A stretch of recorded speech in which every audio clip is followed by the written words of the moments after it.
Prazer estar aqui novamente, né? E trazer aí essas dicas, né? Caseiras, mas muito úteis aí no nosso dia a dia. É verdade, é um prazer, é todo nosso recebê-lo aqui mais uma vez. Só pra gente pegar um gancho, às vezes alguém não ouviu nossa, né, a primeira entrevista. O Ramon de Assis, ele é terapeuta naturopata. Eu começo lhe perguntando o que é terapeuta naturopata, Ramon. Então, é uma profissão hoje reconhecida pelo governo federal, né? E nós temos a atuação aí, é uma formação superior à naturopatia, minha área. E eu tenho especialização em homeopatia, que também sou professor, e especialização em plantas medicinais, a fitoterapia. Então, a naturopatia é como se fosse, a gente compara para as pessoas entenderem, uma clínica geral das terapias naturistas. Ou seja, nós só tratamos de pessoas com ferramentas naturais, né? Sempre naturais. Mas a gente faz uma abordagem muito ampla, né? Por isso é um curso superior hoje de naturopatia. É medicina natural, né, Ramon? Com certeza, exatamente isso. E a pessoa que recorre ao senhor, o tratamento é feito somente com medicamentos naturais. Isso. E na verdade, né, existe uma portaria 971 do Ministério da Saúde de 2006, né, que coloca a naturopatia, a homeopatia, a fitoterapia e outras terapias naturistas como complementares, né? O governo chamou isso de PICs, né, que seriam as práticas integrativas complementares. Então, assim, não tem nenhuma pretensão de ocupar o espaço da medicina convencional, a medicina química, né? Mas nós agregamos isso. Então, sempre que nós vamos começar a tratar de uma pessoa, nós colocamos nossas ferramentas naturais e na medida das melhoras, e são muitas, né? Diga-se de passagem, são muitas, as pessoas podem ir reduzindo o número de medicamentos químicos e até retirar alguns pelo próprio prescritor do tratamento da pessoa. E esse Pix não tem nada a ver com o Pix financeiro. Não, né? não tem. Ramon, quais são as vantagens, os benefícios, né, da adesão ao tratamento com a naturopatia? Então, isso é muito importante, Juninho, porque nós temos hoje uma cultura mundial, né, da medicina convencional de que a gente fala assim, você cuida da sua saúde, as pessoas, eu cuido, eu faço check-up anual, tudo mais. Nós temos um conceito muito errado de saúde. Fazer exame, eu brinco com os meus pacientes, é procurar doença, não é buscar saúde. Saúde está muito além disso. Saúde é cada pessoa se preocupar, né? Eu disse esses dias que a pessoa, você come para matar a fome ou você come para se nutrir? Nós temos que mudar esse conceito, parar de comer para matar a fome simplesmente e comer qualquer coisa para preocupar. Isso que eu estou comendo está me nutrindo, né? E a naturopatia vem aí, na promoção da saúde. Essa é a frase máxima da naturopatia, a promover saúde, porque nós entendemos que um organismo saudável, ele afasta automaticamente as doenças dele.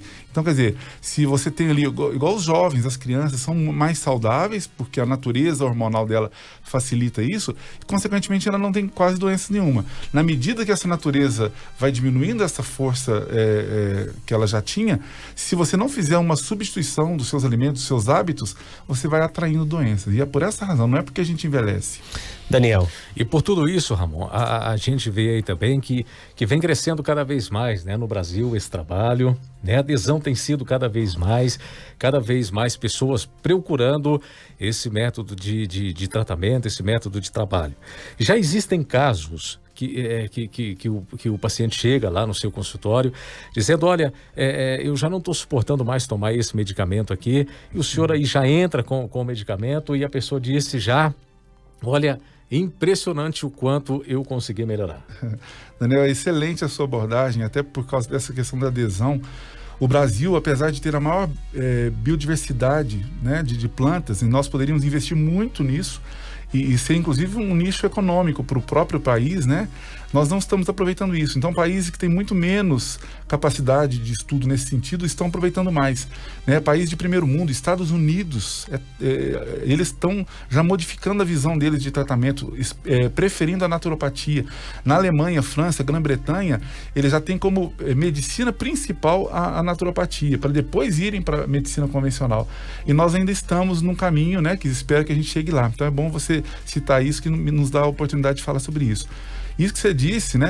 Nós estamos aqui num programa como o de vocês, numa rádio tão importante como a líder, a gente sabe que muitas pessoas nos dão feedback, às vezes dicasinhas que a gente dá aqui hoje. Sim. Você falou de consulta, às vezes nem precisa de uma consulta, às vezes uma dica, né? Às vezes a gente fala, por exemplo, o chá da espinheira santa para problemas gástricos, né? Dores gástricas, chazinho de espinheira santa, a pessoa já nos dá um feedback, olha, eu fiz aquilo, nunca mais precisei de tal medicamento químico. Claro que a gente fala isso para problemas mais simples, né? Problemas mais complexos merecem sim um atendimento e um acompanhamento mais detalhado, mas isso é muito comum nos nossos consultórios. Ramon, sim? Ouvinte de Itapecerica gostaria de perguntar ao senhor sobre o aparelho digestivo. Ela sofre muito com isso, é a Maria de Itapecerica. Olha, um abraço aí, Maria, né? A gente atende lá em Itapecerica também presencialmente. Então, esse assunto é tão importante, né? Eu tenho falado muito sobre dois aspectos, dois órgãos, o intestino e o estômago. Nós precisamos entender que esses dois órgãos, eles são primordiais para toda a nossa saúde. A epigenética, né, que foi um estudo científico a partir da descoberta do genoma humano, do código do DNA, na década de 90, descobriu que nós podemos saber de todas as predisposições de adoecimentos que carregamos no nosso gene. E a partir daí, nós entendemos que doenças, inclusive genéticas, às vezes o meu pai e minha mãe podem ter a mesma doença, mas eu não preciso despertar essa doença se eu cuidar bem do nosso ambiente nutricional. Isso significa que se eu souber cuidar da saúde do meu intestino e a saúde do meu estômago, como abordou o ouvinte, nós teremos aí uma saúde impecável, holística, como a gente costuma chamar, que holos do grego é o todo. Nós temos uma saúde integral quando nós cuidamos desses dois órgãos. Então, as pessoas que sofrem aí de pequenas azias, pequenos desconfortos estomacais, ou o intestino que não é bom, não descuidem, porque não pode ficar paliativando isso. Tem que cuidar, porque vai refletir na saúde como um todo.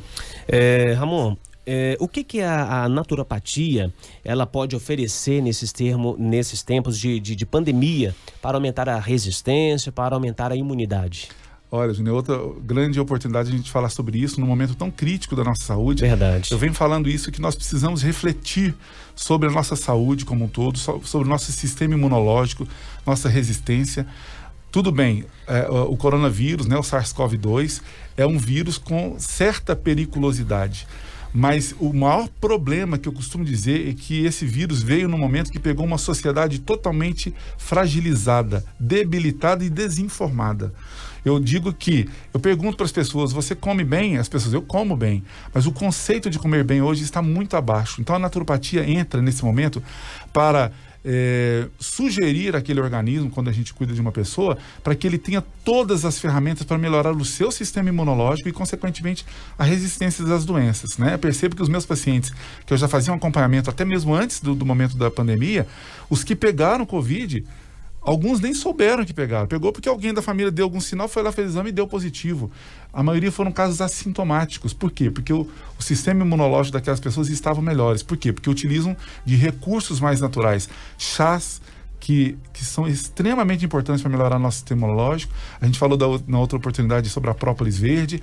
Eu estou sempre recomendando isso. Uma alimentação mais balanceada, tirar os subprodutos da indústria alimentícia, que são extremamente ácidos e baixam nossa imunidade. Olha só que oportunidade. Um glúten, que é um produto que está no trigo. Todos os produtos feitos de trigo ou farinha de trigo têm glúten, muito glúten. E o glúten baixa sensivelmente a nossa imunidade. E as pessoas não sabem disso. O leite, né? É um assunto delicado de entrar, mas o leite é o melhor alimento do mundo para os filhotes mamíferos. Saiu da primeira infância, o leite passa a ser danoso para a nossa saúde e baixa a imunidade. O açúcar baixa a imunidade. Então a naturopatia entra exatamente informando as pessoas e propondo uma alimentação muito mais adequada, que vai melhorar não somente em tempos de pandemia por causa da nossa resistência, mas toda a nossa saúde. Ramon, você disse agora há pouco do açúcar, né? Então uma pessoa vai fazer uma limonada. Qual que é a melhor maneira com que adoçar uma limonada? É uma pergunta muito persistente, né? Quando eu falo do açúcar. Olha, é uma cultura que nós temos. A limonada, você já pegou pesado, porque a limonada é realmente uma das coisas que mais precisa de quebrar ali o azedo, né? A acidez dela, do sabor. mas nós temos um paladar muito comprometido por causa do açúcar. Nós estamos muito viciados no açúcar. Quando eu retirei o açúcar da minha vida, por exemplo, eu descobri que eu não conseguia apreciar um café ou qualquer outro chá, porque tinha interferência do açúcar. Hoje, o meu paladar é outro, né? Ele ficou muito mais sensível, né? Eu não vou dizer para você que nós temos soluções para melhorar aí o sabor da limonada com outras soluções, né? Que não seja o açúcar. Mas é uma questão de mudança de paladar. Hoje, a minha tolerância pelo azedo, pelo amargo e outros sabores é muito melhor e eu consigo apreciar isso melhor. Então, a gente tem que ir desacostumando. O açúcar, eu digo, não tem substituto. O sal é certo, é importante para a nossa vida, para a nossa saúde, mas o açúcar não. Então é mesmo da gente ir desacostumando, retirando. Vá lá de vez em quando fazer uso de alguma coisa adoçada com açúcar quando podemos, claro, um diabético não pode, mas de vez em quando. O problema é todos os dias, a gente vai danificando o nosso organismo. Eu perguntaria agora ao senhor melhor dizendo, né? Qual é as vantagens, eu já perguntei, qual que é a diferença entre a fitoterapia e a naturopatia, os benefícios, eu diria. Então, na verdade, a fitoterapia, né, por assim dizer, claro que são ciências distintas também, mas hoje a fitoterapia seria uma das especialidades da própria naturopatia. No curso de naturopatia que eu fiz, por exemplo, nós tivemos a disciplina que era chamada inclusive de herbologia, né, que é a mesma fitoterapia. Só que para além disso eu ainda tenho a especialidade em fitoterapia. Então, a fitoterapia utiliza-se exclusivamente das plantas medicinais como via de tratamento, né? Já a naturopatia tem, por exemplo, a disciplina de ortomolecular ou a dietoterapia, que interfere já na alimentação mesmo, né? Como semelhante ao que o nutricionista faz. Mas a diferença é que nós aplicamos isso dentro de um tratamento, dentro de uma terapêutica. Então, a parte de nutrição, que é a dietoterapia ortomolecular, a oligoterapia, né, que é a suplementação vitamínica de minerais, são ferramentas, assim como a fitoterapia, da naturopatia. Então, a naturopatia é a ciência que abrange todas essas terapias naturistas, inclusive a própria homeopatia, florais e tudo mais. Existe idade para que possa começar o tratamento aí, esse tratamento em que o senhor aí vem trazendo tantas e tantas coisas boas, tantas novidades para todos nós? Então, não existe não. Na verdade, hoje eu sou procurado muito pelas gestantes já, né? Para que elas se beneficiem durante a formação do feto. E claro que vão ter vários benefícios aí já, né? A saúde do bebê já pode ser muito melhor quando a mãe já adota, né? E desde criancinha. É claro que alguns remédios não são indicados para crianças abaixo de 2 anos de idade, que o ideal é mesmo que se alimente só do leite materno, né? Mas tem muitas dicas, né? A própria mãe, tudo que a mãe se alimenta vai para o leite que vai para a criança que está amamentando. Então, assim, pode ser ali na gestação para a gente já entrar com a naturopatia e ter benefícios. Ouvinte perguntando, para ácido, se tiver errado, o senhor nos corrige, uricoque. Sim. Tipos de chás, alimentos, seria bom para curá-lo? Então, na verdade, tendo uma alimentação bem variada, o nosso corpo às vezes desequilibra produzindo algum ácido, alguma substância mais ou menos por falta de nutrientes. O nosso corpo é um laboratório perfeito. Eu costumo dizer que se nós retirarmos o que faz mal ao nosso corpo, já é o bastante para ele se livrar de vários problemas. Por exemplo, a gente citava ainda há pouco sobre o glúten. O glúten impede que o nosso organismo absorva os bons nutrientes dos alimentos. Se a gente tira um glúten, tira um leite, tira um açúcar, pronto, isso já é suficiente para melhorar absurdamente a nossa saúde e equilibrar muitos dos ácidos, hormônios que o nosso corpo produz. Agora, na medida que você vai ofertando para esse organismo, que é um grande laboratório, como eu disse, porque o corpo até transforma. Às vezes você não fornece uma substância para ele, mas ele saudável, ele transforma uma substância noutra. Então, nós precisamos de ter esse conhecimento. Tudo que formos pôr na boca é saudável, é nutritivo, eu como. Se não, ou se eu não sei, melhor não. Então o senhor nos disse para tirar o leite, tirar açúcar e tirar o glúten. Então o bolo é uma bomba. Sim, tem tudo isso.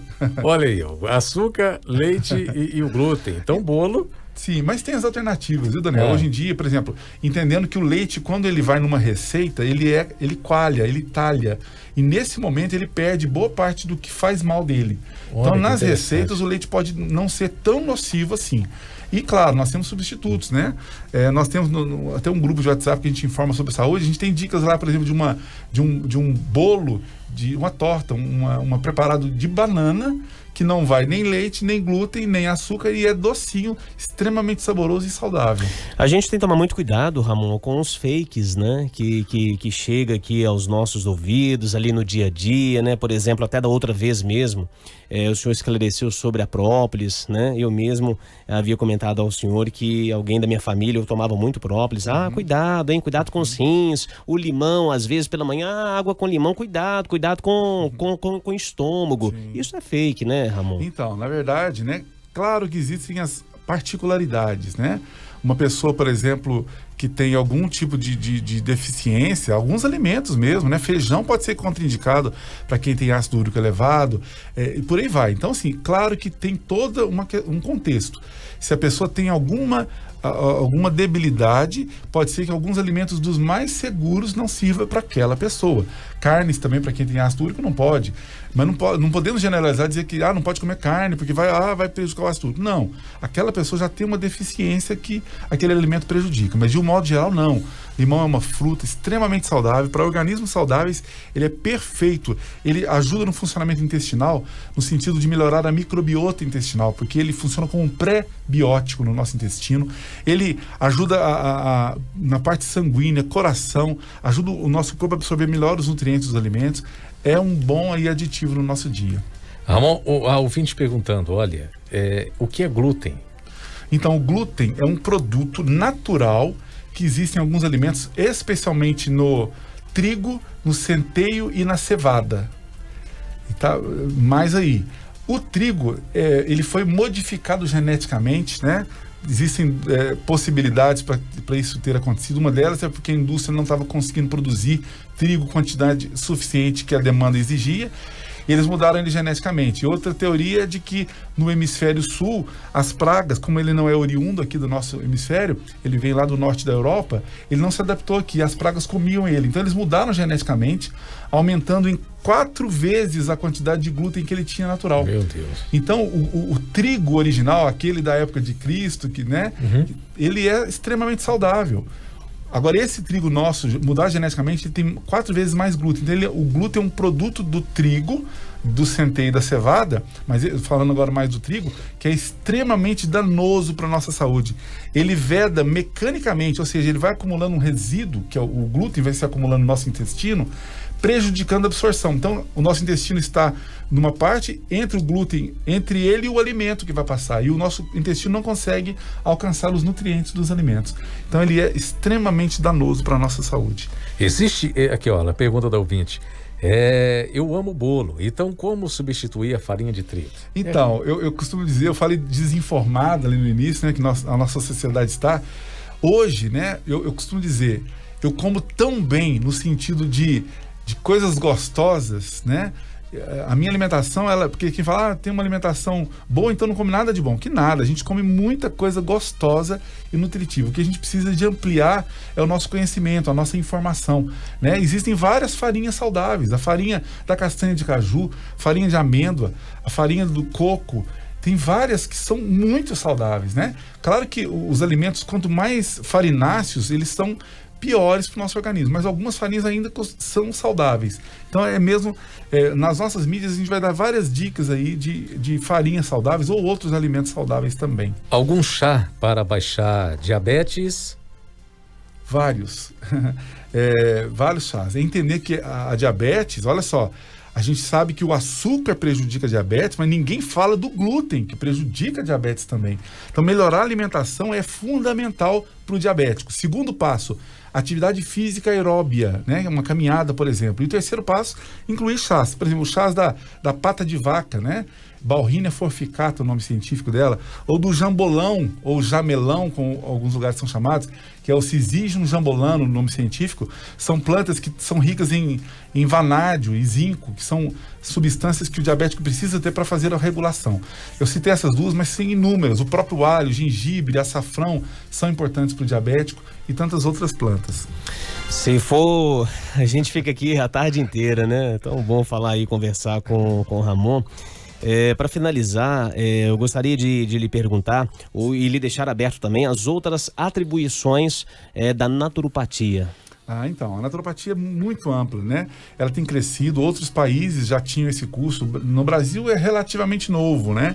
Essa informação, poucas pessoas sabem, mas no próprio Código Brasileiro de Ocupação, né? CBO, do Ministério do Trabalho, já consta lá o naturopata como uma profissão já muito antiga e desconhecida, claro, a gente compreende isso.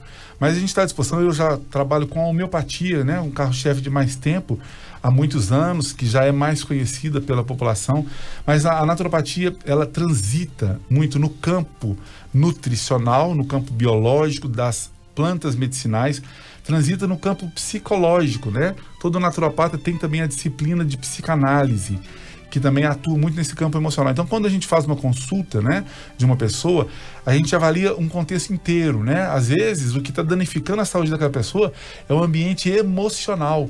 E aí a gente vai conversar com a pessoa para poder ou encaminhá-la para um especialista da área, que é um psicólogo, ou o próprio psicanalista, ou mesmo a gente já dizer, olha, a gente vai ter que, de repente, o seu trabalho não está sendo legal para você, você vai ter que mudar de trabalho, mudar de função, enfim, a gente vai orientando, porque às vezes o problema da saúde dela não passa pela alimentação, ou não passa por esses outros setores que a gente está citando aqui. Pode passar por um campo psicoemocional. Então, a naturopatia é muito abrangente. Uma hora eu trago a listinha completa aí para a gente falar sobre o que trata a naturopatia. Que bom. Daniel, algo mais? Só uma pergunta aqui, porque são várias relacionadas aqui ao mesmo termo. Pergunte ao Ramon se existe algum chá, algo para que possa ser controlado o hipertiroidismo. Sim. Então, o hipertiroidismo é uma alteração da nossa glândula tireoide, né? E que quando ela fica com funções mais aceleradas, né? E é um problema muito grave, né? A pessoa às vezes não descobre rapidamente, ela sofre muito de vários problemas, né? Inclusive perturbações de ordem neurológica, né? Então realmente a pessoa precisa identificar. Tem tratamentos, mas aí a gente precisa de um acompanhamento conjunto, né? Com o endocrinologista, que é o especialista médico que faz essa área, que vai tratar aí, vai avaliar o caso, que em muitos casos vai ter que inutilizar a glândula tireoide quando é hipertireoidismo. Porque também tem um problema do hipotireoidismo, que é quando a glândula está funcionando exatamente de maneira mais fraca, baixa, né? E ainda tem a tireoidite de Hashimoto, que é um outro problema que a gente trata. Mas a naturopatia entra perfeita. Casos de hipotireoidismo, a naturopatia melhora muito a qualidade de vida da pessoa. O hipertireoidismo tem que fazer um acompanhamento, mas o que eu adianto é que tem tratamento sim, plantas como, por exemplo, o alecrim. O alecrim pode beneficiar muito o tratamento de tireoide. Eu não estou sugerindo que a pessoa que possua hipertireoidismo faça uso, mas estou dizendo que essa planta ajuda muito em muitos casos. Então, se houver uma orientação adequada, e nós nos dispomos para isso, ela pode se tratar. O boldos, né, aquele boldo rasteiro, também auxilia muito a glândula tireoide, e também uma alga conhecida como fucus, ela também é especialmente para tireoide. Ramon, nós queremos agradecer imensamente mais uma vez a sua presença, a sua vinda aqui no jornal, deixar aberto para mais uma vez, né, o senhor colocar aí, deixar o endereço, os contatos para que as pessoas possam te localizar, te encontrar. Olha, eu agradeço imensamente também, é uma oportunidade muito, é uma honra para mim estar aqui com vocês falando sobre esse assunto, que a gente tem o prazer de também estar levando para as pessoas. Então, as nossas mídias, como eu disse, Instagram, Facebook e também o YouTube, Terapeuta Ramon de Assis. E nós temos também um blog que é ramondeassis.com e o nosso contato telefônico e também de WhatsApp para tirar algumas dúvidas que ficaram ainda, ou mesmo para agendarem tratamentos ou consultas, pelo 37 991 37 0003. 991 37 0003.